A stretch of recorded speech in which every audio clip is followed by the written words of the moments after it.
साथी नमस्कार भाई। आप लोगों के बहुत सारे कमेंट्स आते हैं, बहुत अच्छा लगता है। कई भाई पूछ रहे थे कि सर क्या हम ट्राइवीवेट और ऑक्सीटेट्रासाइक्लिन दोनों इंजेक्शंस को ड्रिप में लगा सकते हैं क्या? तो कब कौन सी ड्रिप में लगाना चाहिए, आज जानकारी के लिए मैं ये वीडियो दे रहा हूँ। बाकी पशु चिकित्सक अपने विवेक से इस्तेमाल करते हैं, क्योंकि देखो आप सभी को पता है कि बात अगर हम ट्राइवीवेट की करें तो ये क्या है, ये एक प्रकार का मल्टीविटामिन बी कॉम्प्लेक्स इंजेक्शन है।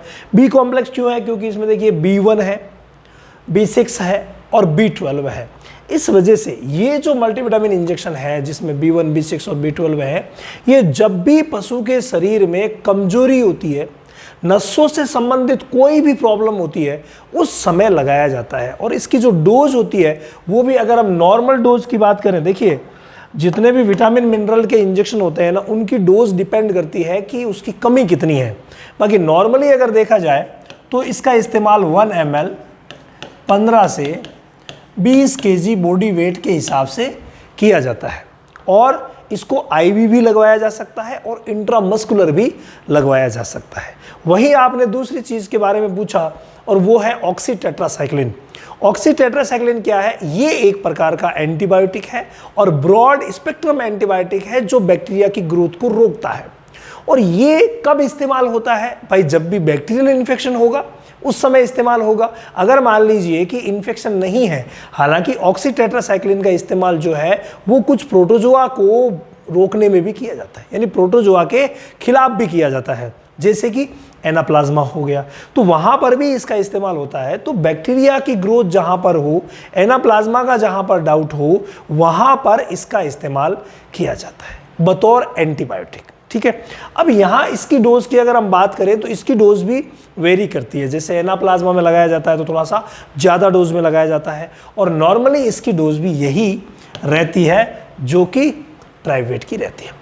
अब अगर हम बात करें इन दोनों को ड्रिप में मिलाने का, हालांकि मैंने बताया कि डोज अकॉर्डिंग टू कंडीशन पशु चिकित्सक चेंज करते हैं, तो ड्रिप में लगाने की अगर हम बात करें तो यहाँ शुरुआत में आया है वो है रिंटोज।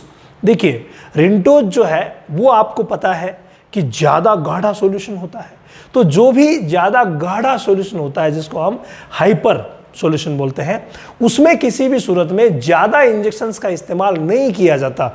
यानी अगर हम इस 500 ml बोतल की बात करें तो 500 ml बोतल में लास्ट इन में से अगर किसी एक को मिलाया जा रहा है तो 20 ml मिलाया जा सकता है, और दोनों को भी मिलाया जा रहा है तो भी 20 ml से ज़्यादा दोनों को नहीं मिलाया जा सकता।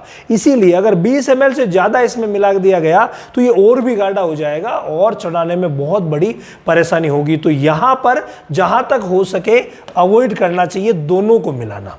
ठीक है, दोनों में से एक पशु चिकित्सक चाहे तो विवेक से मिला सकते हैं, लेकिन दोनों को मिलाना अवॉइड करना चाहिए। सेकेंड बात अगर हम करें वो है RL की।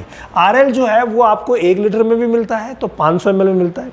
अगर हम 1 लीटर वाले RL की बात करें तो लास्ट इन दोनों को मिला करके 30 ml लगाया जा सकता है, मिला करके 30 ml। बाकी जहां तक हो सके यहां पर भी नहीं मिलाना है। क्यों? क्योंकि RL में जब आप मिलाएंगे तो ये भी भाई हाइपरटोनिक सॉल्यूशन हो सकता है और धीरे धीरे करके ड्रिप जो है वो कम होगी, यानी कि स्लो चढ़ेगी।